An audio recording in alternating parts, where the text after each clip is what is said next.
Dans notre société, des milliers, voire des millions de personnes consacrent leur vie entière à accompagner les autres. Ce sont des psychologues, des psychiatres, ça peut être des médecins, ça peut être des infirmiers, des infirmières, mais que l'on pense aussi aux éducateurs, les gens qui travaillent dans les associations, le monde de l'éducation nationale. Toutes ces personnes, au fond, d'une certaine manière, sont des guérisseurs, des accompagnants. Et en même temps, toutes ces personnes ont connu aussi dans leur propre vie des maladies, des difficultés, et ont besoin à leur tour d'accompagnement. Ce sont, et c'est là le paradoxe, des guérisseurs blessés. Dans cet épisode de la série Les livres de la résilience, je voudrais vous présenter un livre important pour moi qui s'appelle Le guérisseur blessé de Jean Montbourquette.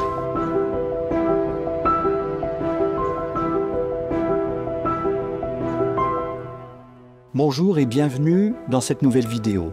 Je suis Patrick Dugois, je suis coach, auteur et conférencier et j'anime cette chaîne consacrée à la résilience depuis plusieurs années maintenant. Pour ceux qui sont familiers de notre chaîne, vous avez déjà entendu parler de Jean Montbourquette car je vous ai déjà parlé de son livre important qui s'appelle « Apprivoiser son ombre ».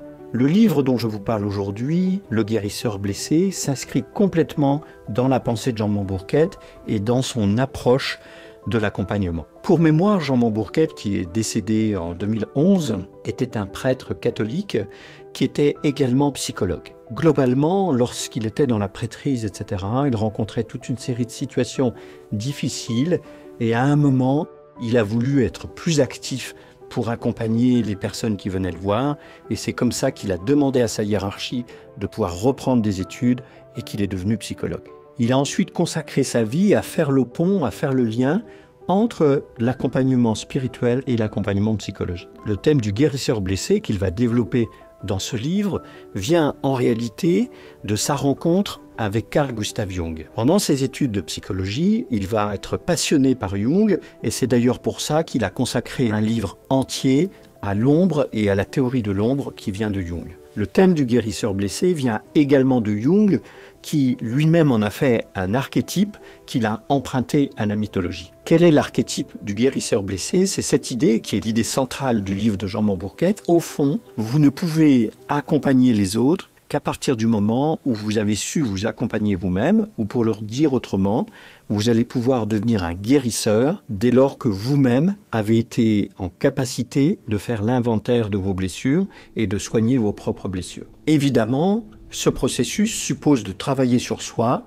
et de faire précisément ce que propose Montbourquette et ce que proposait avant lui Jung, qui est de réintégrer son ombre, c'est-à-dire de réintégrer des parts que je ne connais pas de moi-même, qui ont été rejetées ou que je n'ai jamais rencontrées. Ce travail sur soi, pour lui, est un préalable pour pouvoir devenir accompagnant et pour pouvoir réussir à écouter l'autre, à accompagner l'autre, à lui être utile, tout en ayant souffert soi-même.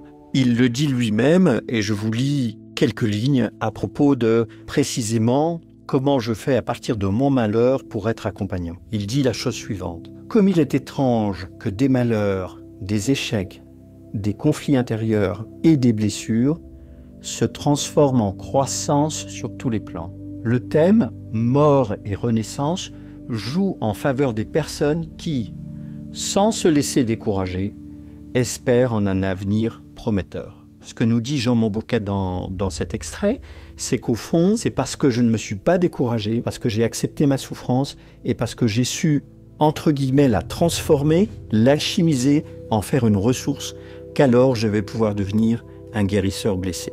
Vous le comprenez, ça suppose pour tout accompagnant de faire un chemin qui n'est pas toujours facile, qui est de se réconcilier avec ses propres blessures. De se dire qu'au fond, j'accompagne à partir de mes blessures, j'accompagne à partir de ce qui fonctionne presque comme des diamants, comme une richesse. Pourquoi ? Parce que ces blessures ont fabriqué mon humanité et que c'est ma qualité humaine, issue de ces blessures, qui va faire de moi un accompagnant pour les autres. Ce que nous dit également Jean Montbourquette dans ce livre, c'est une autre idée très importante, souvent sous-estimée par les accompagnants, c'est que le thème du guérisseur blessé nous invite également à nous appuyer lorsque nous accompagnons quelqu'un en thérapie, dans l'éducation, dans le sport, en coaching, en nous appuyant sur le guérisseur intérieure de la personne que nous accompagnons. Ça veut dire que Jean Mombourquette prétend que chacun d'entre nous, nous avons notre propre pouvoir de guérison et que nous avons besoin de nous appuyer sur le pouvoir de guérison de l'autre pour lui permettre lui-même de faire face à ses démons, à ses difficultés, de les traverser et de se guérir. Pour le dire autrement, notre rôle de guérisseur blessé, c'est non seulement de s'être réconcilié avec nos blessures, mais c'est aussi de faire confiance en la ressource que représente la capacité de guérison chez l'autre. Pour synthétiser cette idée qui peut paraître un peu paradoxale, je voudrais vous lire la conclusion du livre de Jean Mombourquette qui, à elle seule, de manière assez synthétique, représente bien sa pensée. L'attitude indispensable du guérisseur blessé, c'est la confiance qu'il porte à l'égard du soigné. Comme le premier éducateur de l'enfant est l'enfant lui-même, qui est responsable de sa propre croissance, le premier guérisseur d'une personne éprouvée par la souffrance s'avère être son médecin intérieur.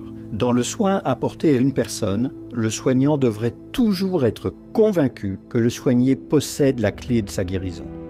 Bien entendu, cela n'enlève rien au rôle essentiel du soignant avec ses connaissances, ses techniques sophistiquées, sa pharmacopée ou ses instruments efficaces. Je constate dans ma pratique thérapeutique que des gens s'entêtent à ne pas guérir, recherchant souvent de façon inconsciente des bénéfices secondaires, faire pitié, attirer l'attention, craindre d'avoir à suivre leur mission, manquer d'initiative, rester paralysé par la peur de l'inconnu, etc.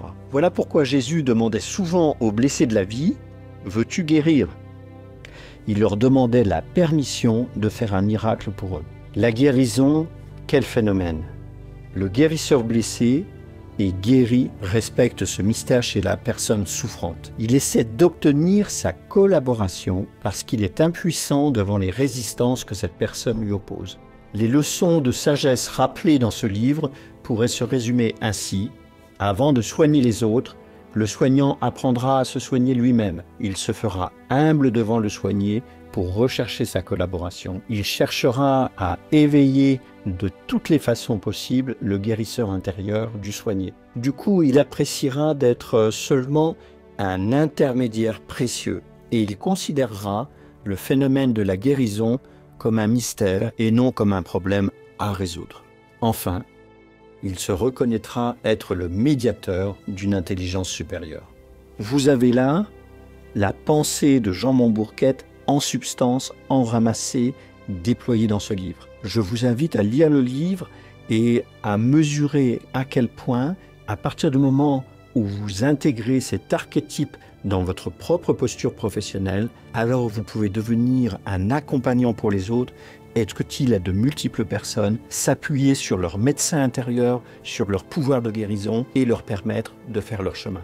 Voilà, je vous invite à lire le livre de Jean Mombourquette. C'est un livre assez court qui fait un peu plus de 130 pages. Il est assez facile à lire, assez accessible et il vous permettra vraiment de mesurer à quel point vous pouvez faire beaucoup pour vous-même, pour vos blessures et pour les autres.